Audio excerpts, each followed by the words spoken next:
Hi everyone. I was thinking I'd try this. I tried this a few years ago and um, with Roseville books, but I never got very far. And I was thinking, I love Harry and Hermione, and this is quite a new fanfic that I wrote, and I thought I would try to read it to you. And also, I've been living in England for about a year, so I will sound quite British, which funnily enough will fit very well to the fan fiction, since Harry Potter obviously is a British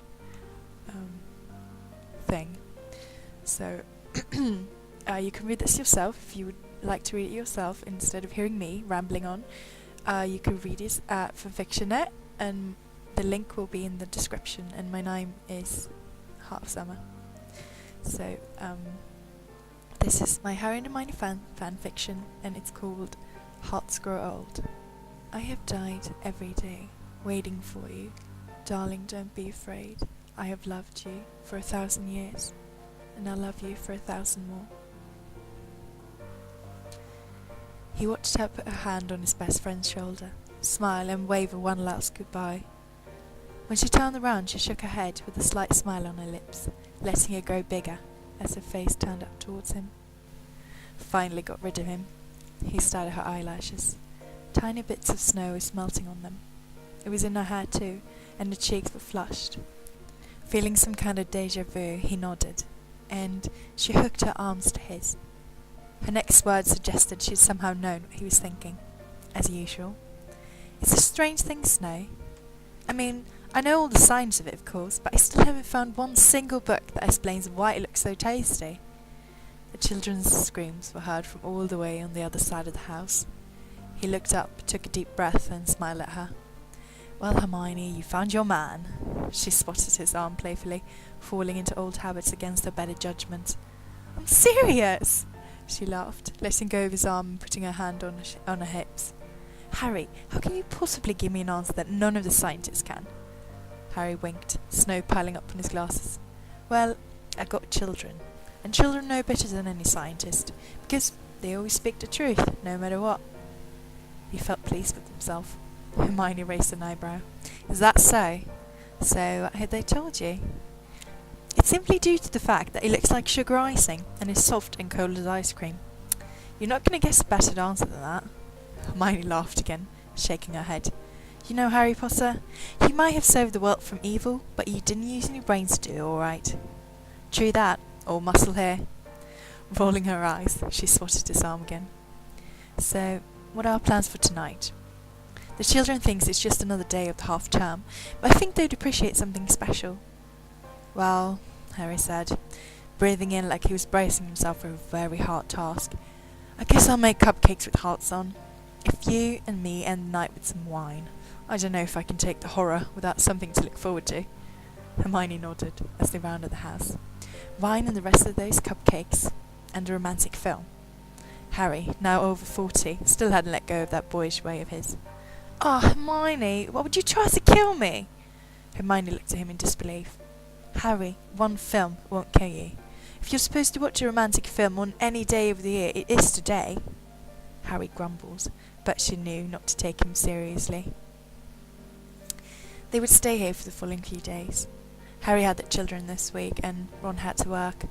But Hugo and Rose had been so excited about seeing Harry's cabin that Hermione had ended up going anyway, leaving Ron to eat pizza and watch sports every night, not have to sit through any romantic comedies. He really was the lucky one.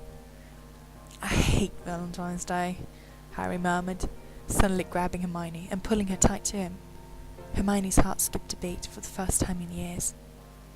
In that same way it always used to skip a beat when she was with Harry. She'd grown older, grown up, grown into their relationship and being a mother. She had thought that hearts got old too, that they healed and moved on. Harry squeezing her tight like this made those old wounds start bleeding again, against all sanity. The snowball hit the house next to Harry's ear. Albus, watch Auntie Hermione! Albus was laughing and making a face at the two. Soon Harry and Hermione were pelted with snowballs from all of the children. Hermione shrieked, laughed, and as Harry let go of her with a green-eyed wink in her direction, he bent down to create a massive snowball while chanting, "I'm going to go and hunt down some children for supper tonight, dear. Just call me if you need help with anything." He gave her a quick kiss on the cheek before running off, roaring, their children screaming and scattering like a flock of rabbits.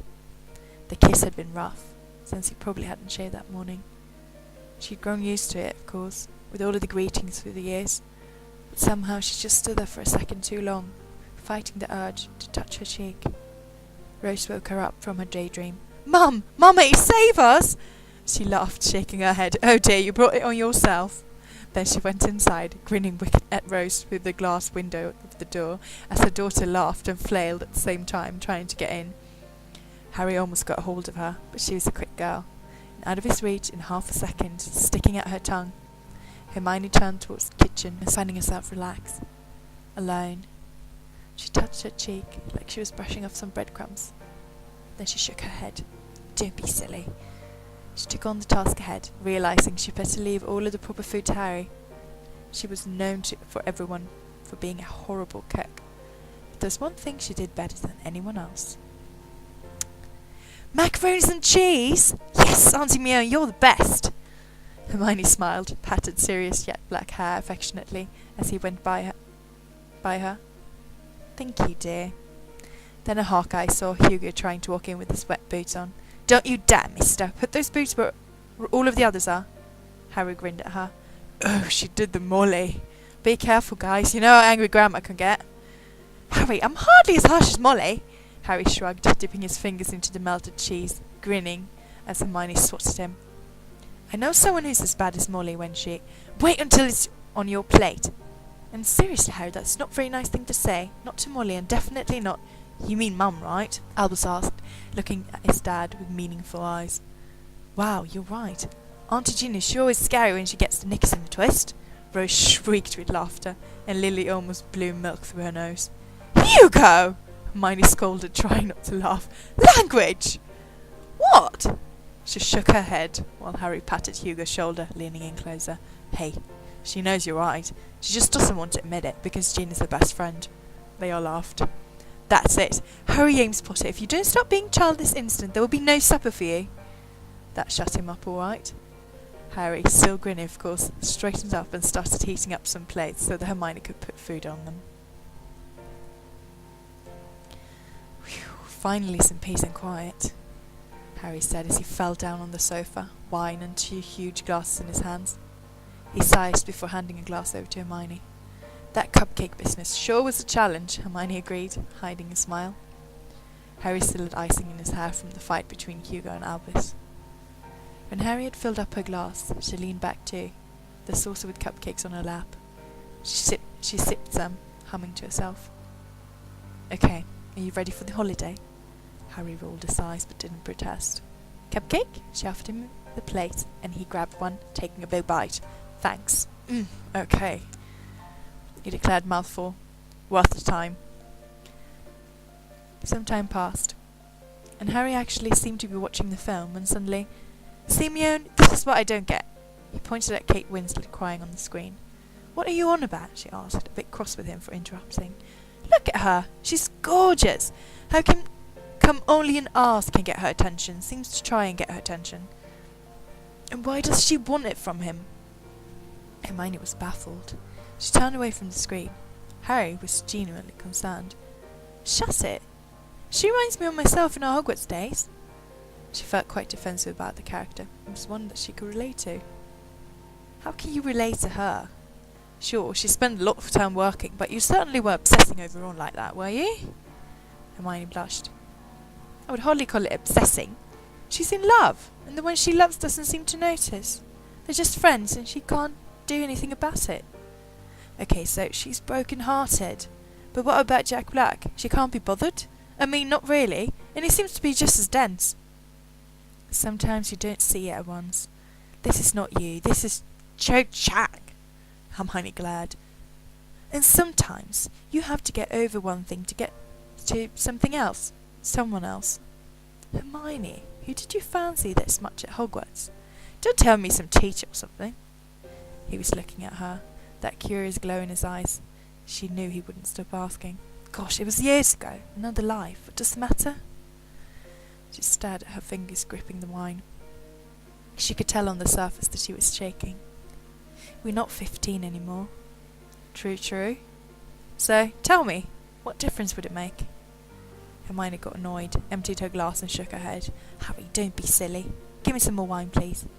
Don't mean to upset you, Hermione, but it's going to kill me. It's a Draco. He kept pouring a bit too much. That's enough, Harry.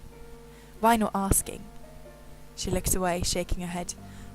Come on. If you show me yours, I'll show you mine. Those words led to a small eruption of laughter from Hermione. He just couldn't stop, could he? She regretted saying anything in the first place, but then again, she liked their friendship now, and he was right.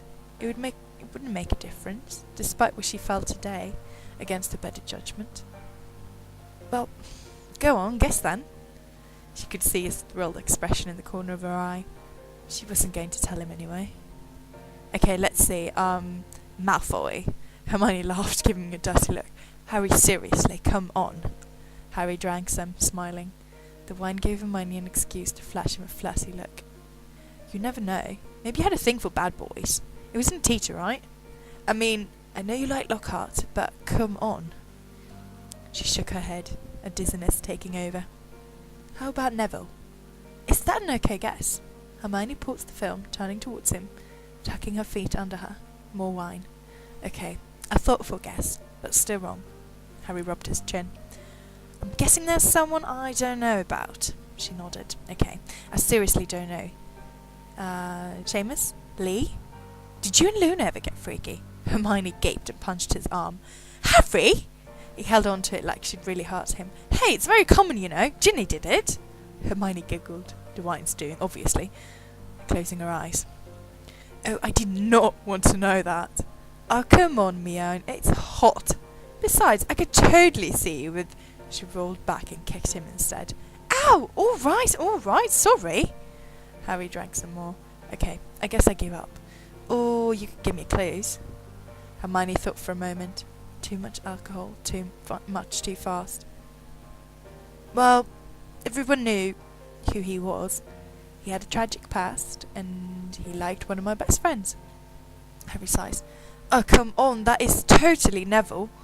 Harry, how hard can it be? It was you, obviously. He choked on his drink, and the smirk he'd won all through the conversation was wiped off. Hermione grabbed him instead, feeling quite satisfied. When his coughing fit passed, he just stared at her. Then, Hermione, seriously? Me? Why? She suddenly couldn't look at him. Harry, I was 13. Okay, I was a bit older than that. 17. But, you know, I don't know why, really. It was just, She took a deep breath. Crush? Harry smiled a tiny bit. Was it because I was... He wiggled his eyebrows. The chosen one?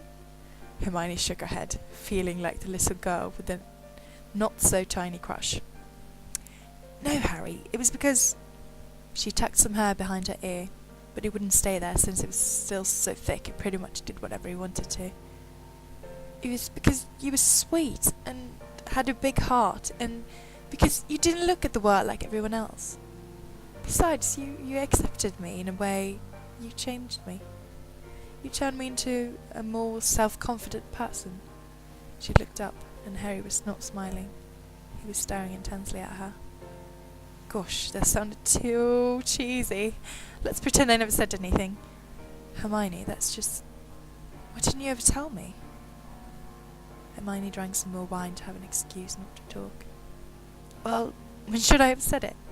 Oh, hey Harry, I know we're in the middle of rescuing your godfather from prison and all, but just wanted to say, you're hot. Oh, Harry, don't mind that Umbridge makes Hogwarts a hell. I just thought you should know that I'm the one you should be with, not Wimpy Chi-Chang. Or should I have said, well, Ron left us alone in the woods in a tent, and he's kind of pissed off because I used to have feelings of love towards you. Is that what I should have said? Hermione was breathing hard. Her glass, in such a tight grip in her hand, started to ache. Love? She swallowed. What? Harry looked at her like he was in shock. You said love. Feelings of love.